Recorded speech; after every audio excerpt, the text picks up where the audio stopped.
দীর্ঘ 7 দিন পর আমার ইউপিএসটি আবার আমার বাসায় আলহামদুলিল্লাহ।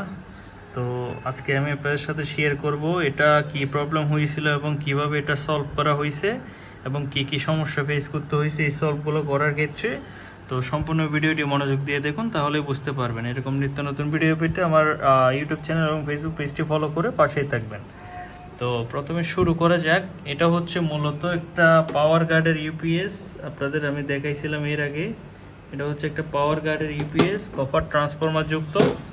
তো আপনারা আগে দেখছিলেন, এটা হচ্ছে একটা কপার ট্রান্সফরমার যুক্ত, মোটামুটি অনেক সুন্দর এবং হচ্ছে অনেক মজবুত একটা ইউপিএস। কিছুদিন আগে আপনাদের দেখাইছিলাম, এটা হচ্ছে আমি কুলিং ফ্যানটা আবার সুন্দর করে ইয়াটা কেটে, মানে স্টিলটা সুন্দর করে কেটে আবার বসাইছিলাম। তো এখন যেটা প্রবলেম হয়েছিল, মূলত প্রবলেম হয়েছিল হচ্ছে সুইচের সার্কিটে। এখানে হচ্ছে একটা সার্কিট থাকে যেখানে ইন্ডিকেটর এবং হচ্ছে সুইচ এগুলো সব কিছু থাকে। তো আপনাদেরকে হয়তো এর আগে দেখাইছিলাম। তো এখন যেটা প্রবলেম হয়েছিল, আপনার সুইচটা হচ্ছে সব কিছু ঠিকঠাক ছিল কিন্তু সুইচটা কাজ করতেছিল না। তো এখন আমি যখন আমাদের এখানকার মোটামুটি অনেক ভালো একজন টেকনিশিয়ান, উনি আইপিএস ইউপিএস এগুলো নিয়ে অনেক ভালোভাবে কাজ করে, ওনার কাছে যখন নিয়ে যায় উনি বলতেছে এটা মানে রিলে এবং হচ্ছে মসফেট এগুলোর মধ্যে কোনো একটা সমস্যা হয়েছে, যার কারণে এরকম প্রবলেম হচ্ছে।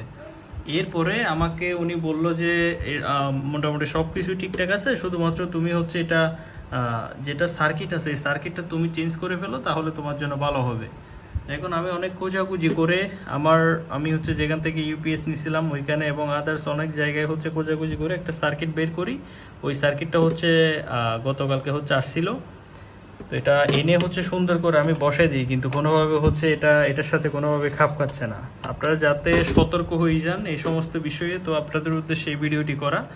তো ওইটা কোনোভাবে হচ্ছে এই ইউপিএস এর সাথে খাপ খাচ্ছে না। আপনারা জানেন ইউপিএস কিন্তু সবগুলা একগুলা এক এক রকম। আপনার অবশ্যই কোডগুলো মিলতে হবে, ইউপিএস এর ট্রান্সফরমারের সাথে লাইনগুলো মিলতে হবে, মসফেট মিলতে হবে।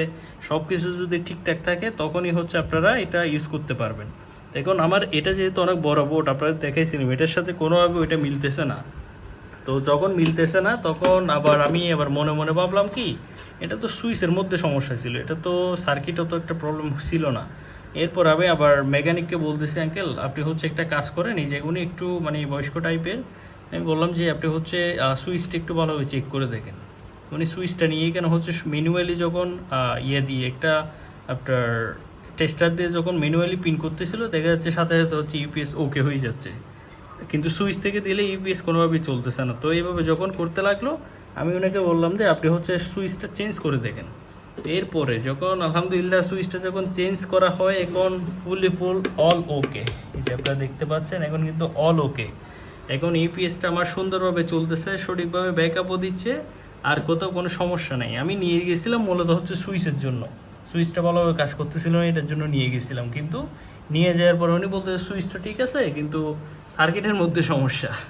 তো আসলে যারা হচ্ছে এরকম পুরাতন ইউপিএস নষ্ট বলে ফেলে দেন বা হচ্ছে সঠিকভাবে করতে পারেন না, তারা অবশ্যই জিনিসটা আগে ভালোভাবে পর্যালোচনা করবেন আপনার কি সার্কিটটা পুড়ে গেছে কিনা।